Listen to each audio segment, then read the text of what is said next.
The drama begins with Hyun waking up from sleep. Her face reflects deep depression and loneliness. As she looks out the window, she notices something strange. Every person walking by has red lines above their heads.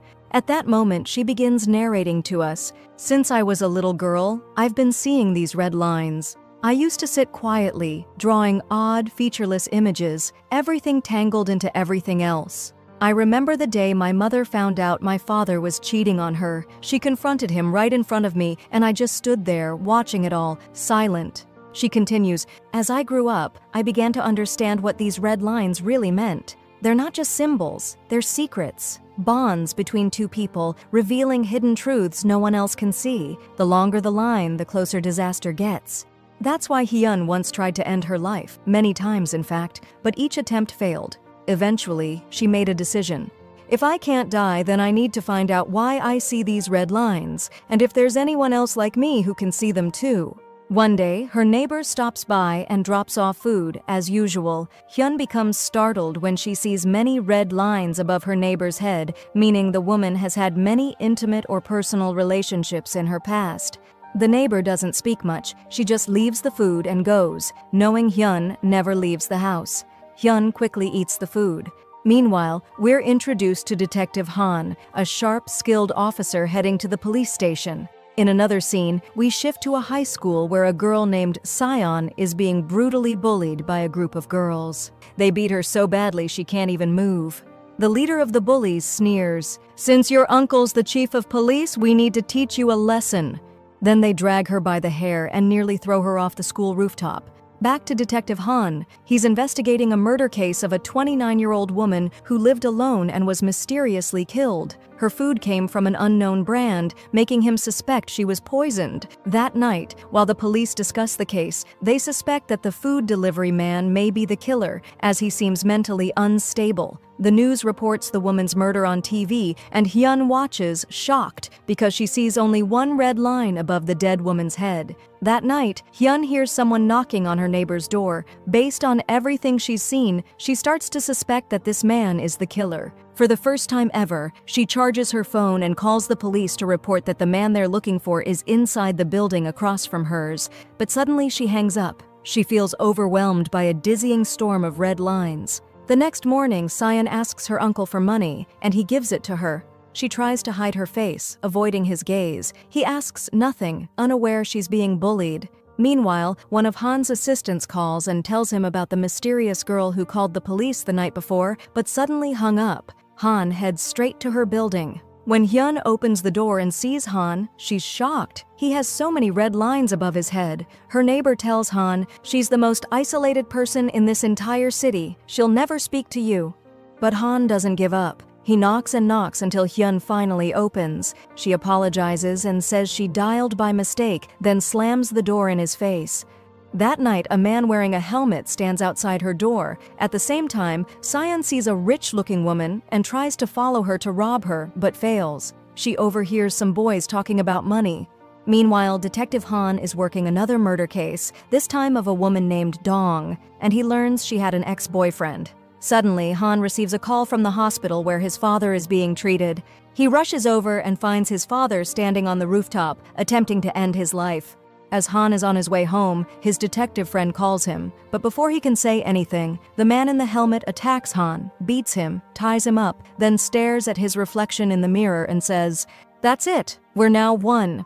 The helmeted man heads to Hyun's neighbor's house. Hyun watches from the window in terror. Scared out of her mind, she grabs a sharp object and leaves the apartment. She sees something ahead but becomes paralyzed with fear. She collapses. She sees a vision of her mother far away and tries to reach for her hand, but faints. Meanwhile, the helmeted man goes to visit the woman he loves. He wears glasses and sees multiple red lines above her head, realizing she's been unfaithful. Enraged, he begins to strangle her. Suddenly, Hyun appears. He's shocked to see her. But he grabs a knife and stabs Hyun. His girlfriend attacks him in return. Back at Hyun's apartment, Detective Han arrives and is stunned by the bizarre drawings on her walls. Through the window, he witnesses the entire confrontation. He pulls out his gun to shoot the killer, but then Hyun stabs the killer herself. But nothing happens. It's Han's bullet that actually kills the man. Just before dying, the killer mutters, "The line It disappeared. The ambulance arrives. Hyun keeps thinking about what he said, haunted by his words. She sees Han and asks him about the man who died. He replies, "I'll tell you everything, at the station." As they stand together, Sion walks in. She sees Hyun and blurts out, "Wait, why are you wearing black sunglasses in the dark?" Hyun's uncle asks if she and Sion already know each other. Later, Detective Han goes back home and visits his niece, Sion. He wants to know what happened to her at school, but she refuses to tell him anything. That frustrates him, and as he's about to leave, she tells him that the girl they met earlier is named Hyun and that they used to be classmates in elementary school. She also reveals something shocking. Hyun's mom killed her dad when they were little, then ran away. We cut to Hyun, sitting alone and making a decision. She won't wear the black sunglasses anymore. She wants to return to life, face the world as she truly is. But suddenly, she receives a strange message from an unknown person. "Come to the high school. I know everything about you." The next day at school, the teacher is late. A student named Jun arrives and hands her some important documents. She thanks him, saying she would have forgotten them. Then another student, a classmate, comes over and keeps calling Jun class president. He laughs and tells her, "I'm not even in your class. You can't call me that." They both laugh and joke around. Meanwhile, Sion is walking nervously through school. She's fed up and climbs to the rooftop, needing space. Back to Hyun, she's thinking about that mysterious message. She stares at an old photo of herself and her grandmother. She decides it's time to change her life, so she removes all the papers she'd taped to the windows. When Sion arrives at school, she's shocked. Her bully classmate had drawn her picture and written horrible things on it. Sion is so embarrassed that she silently goes to her desk, anxious and ashamed. She's even more shocked when she sees her bully reading her personal diary. Sion rushes at her to snatch it away, but the bully fights back and starts beating her again. Luckily, the teacher arrives just in time and stops the fight. She pulls Sion aside to talk. Sion, overwhelmed with rage, says, "I want to kill her." She then decides to leave school and head home. As she's walking out, she notices something strange, a pair of black sunglasses. They're the same ones worn by the masked man, the one who could see the red lines on people's heads. She's scared, but takes them anyway. That night, Hyun sits in the office with her colleague. They discuss how the media is attacking them for killing the criminal, but they're more interested in understanding why he murdered the two girls he once loved. They believe something deeper is going on. So Han goes to the killer's house and finds red lines drawn all over the wall. He has no idea what they mean. Meanwhile, Sion puts on the sunglasses and looks in the mirror, only to see one red line above her own head. She's confused and unsettled. Then she sees her uncle and gasps. He has many red lines over his head. Terrified, she screams and runs into her room. She storms out of the house, walking past strangers. She looks at everyone she passes and sees red lines above their heads. Sometimes, one red line connects two people, meaning they're in a secret relationship no one else knows about.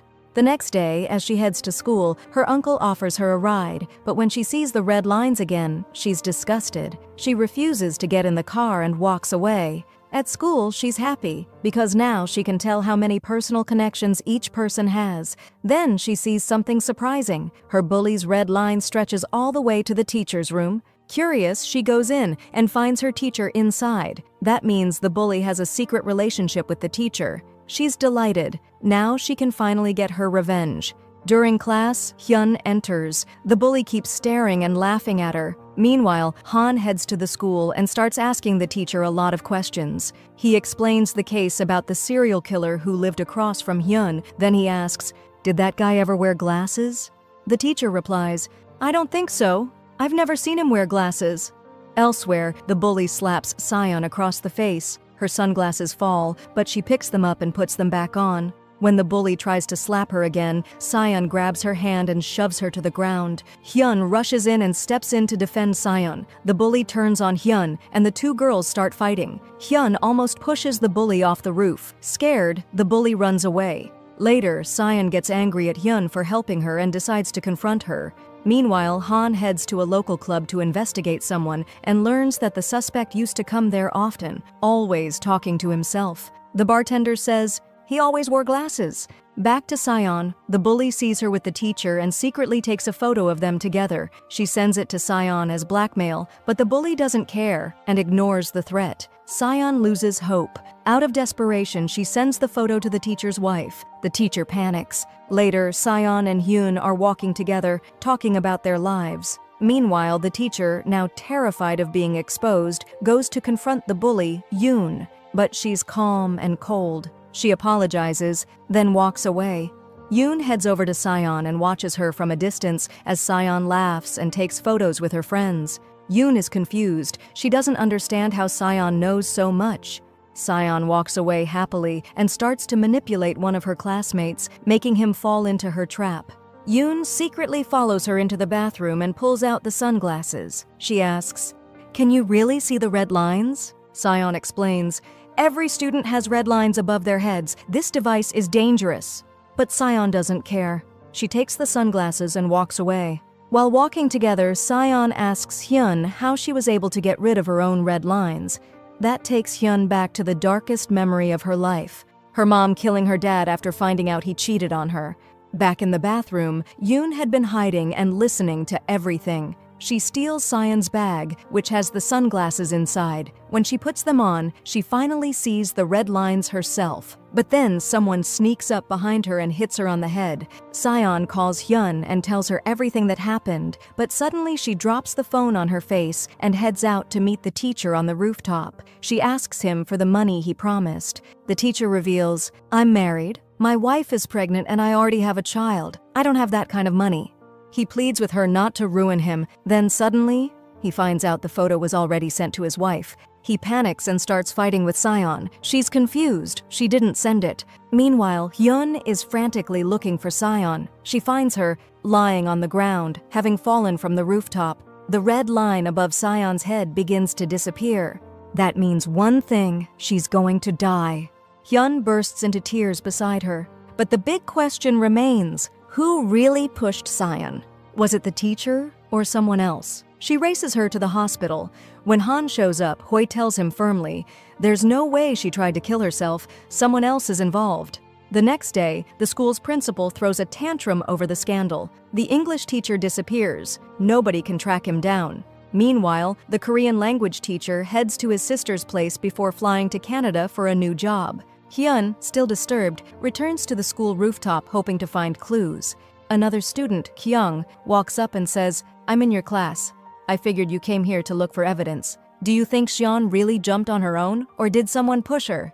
The questions keep coming, but Hyun remains silent. Then Kyung casually says, "Don't worry, Sion is still alive. Once she wakes up, she'll tell us everything." At that moment, Jian walks by wearing glasses. Hyun stops him. "Wait, you're wearing glasses now? Since when?" He says, "Oh, these? They're just lenses. Thought I'd try something new."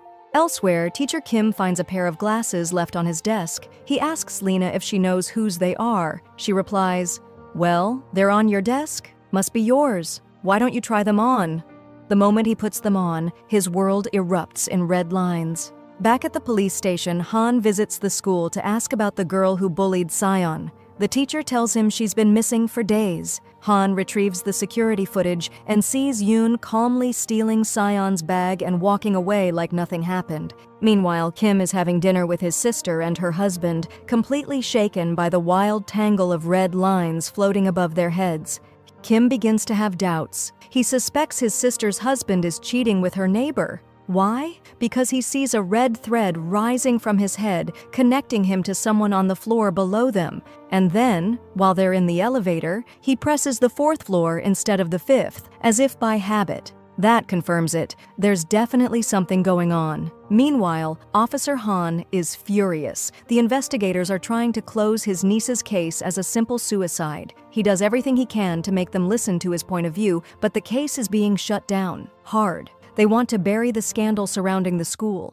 Later, Kim visits the school again and starts forming a bond with the teacher. He casually asks her, "What would you do if someone close to you cheated on you?" She replies, "If I was really sure, I'd go full soap opera, meltdown, revenge, drama, just like the shows." Han finds her answer oddly reasonable. After all, he's been traumatized by betrayal his whole life. His father cheated on his mother, and the girl he loved for 6 years turned out to be cheating on him with his best friend.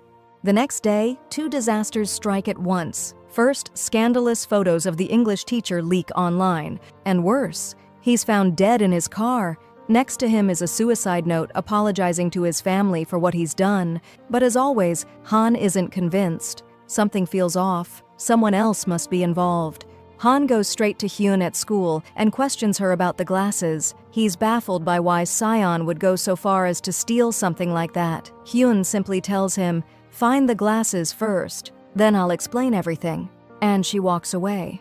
Elsewhere, Kim is returning home when he sees his sister's husband driving around in suspicious clothes, clearly dressed up for a date. Kim follows him to catch him red-handed. He waits until the dinner is over, then knocks on the car window. The man is shocked and starts begging, "Please don't tell your sister. I'll fix everything."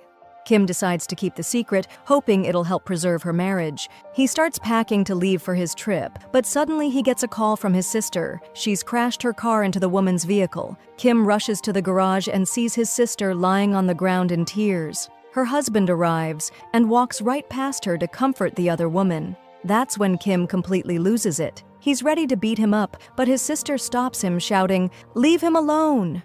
That's when we learn the truth. He was never her husband. She was trying to steal him from his real wife, constantly threatening him that if he didn't comply, she'd ruin everything. That's why he had to keep up the act. Meanwhile, Han feeling scary checks on his niece. He searches her room, hoping to find a clue, maybe a suicide note. Instead, he finds a sketchbook full of human figures connected by red threads.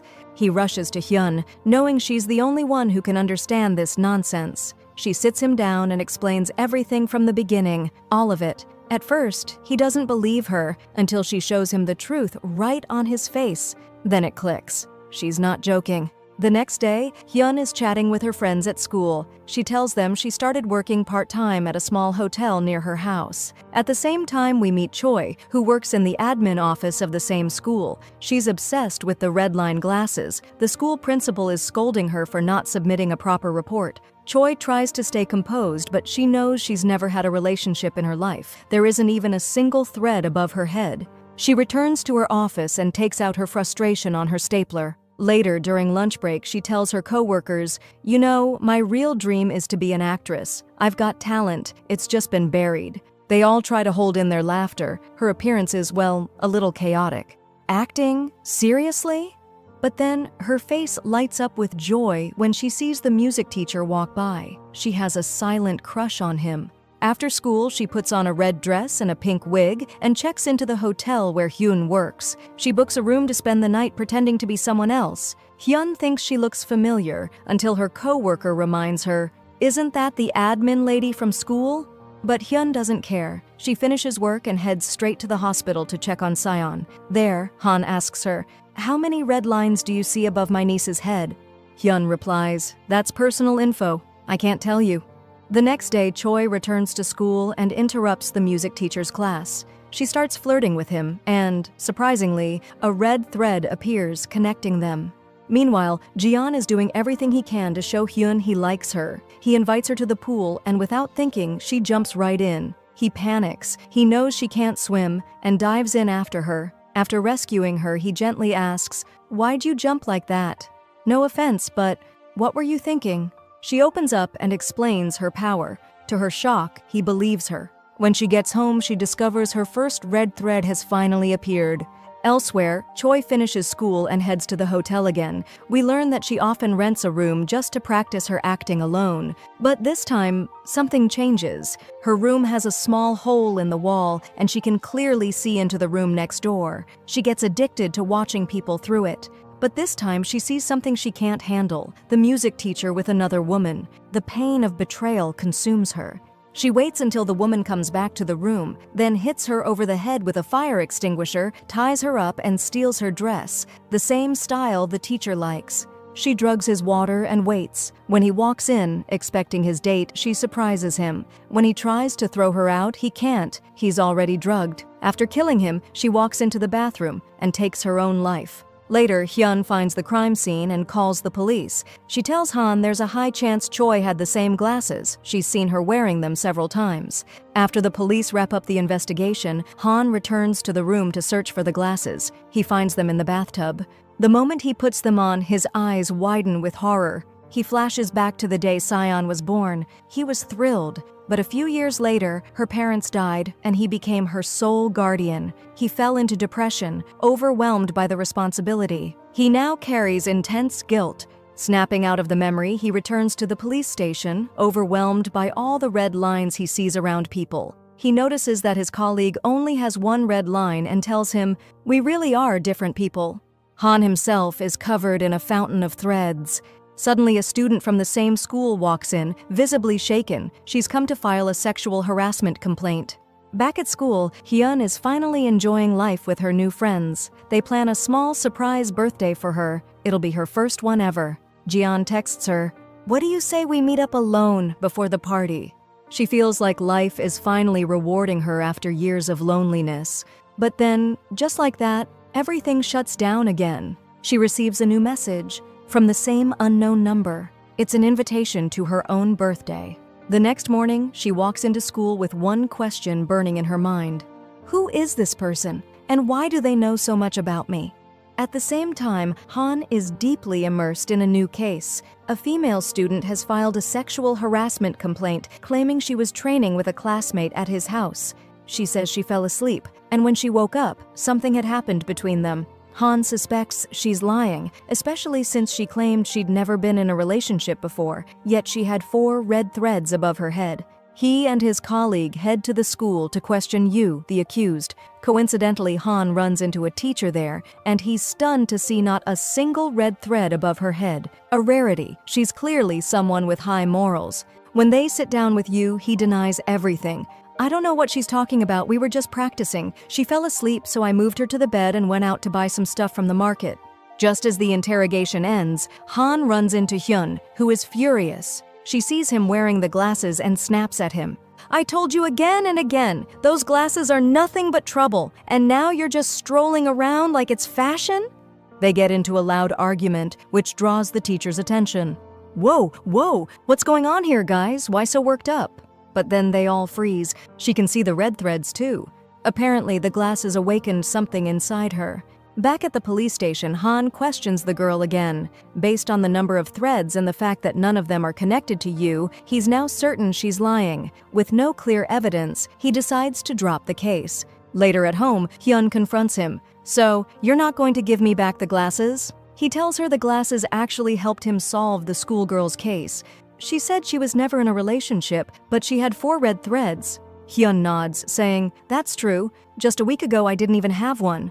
That stuns Han. Something doesn't add up. He and his partner head to Yu's house to investigate further. Inside, they notice the bed blanket is brand new. That means the old one was likely disposed of. They go dumpster diving outside the building and, sure enough, they find the original blanket hidden in a black trash bag.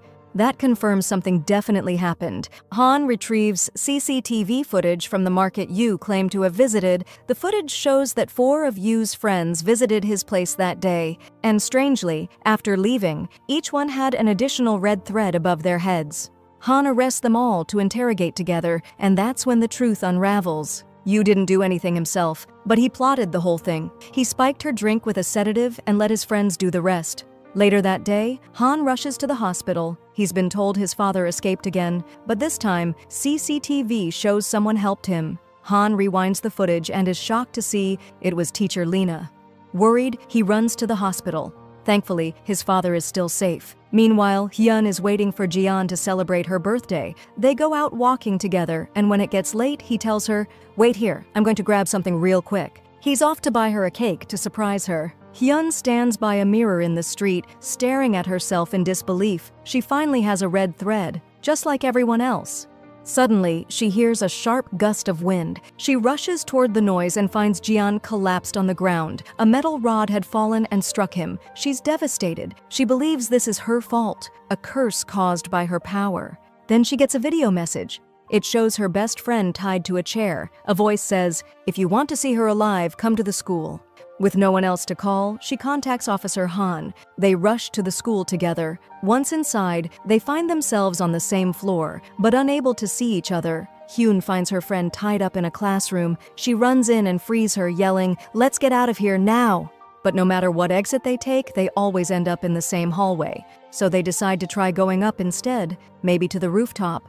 Han, meanwhile, finds himself in a dark, unsettling room. He meets a woman named Moon, surrounded by robotic, lifeless people. She's standing over a table with body parts, smiling. "Only one more left," she says. "I've finished off all the men who were connected to me, and I've erased the threads above my head." Now we get her backstory. She was once a university student, betrayed by a man she loved, who filmed her in a compromising situation and leaked the video to the whole campus. She was devastated, nearly ending her life, but that day she ran into Lena, who saved her and gave her a pair of glasses. "You want revenge?" Lena said. "Go get it."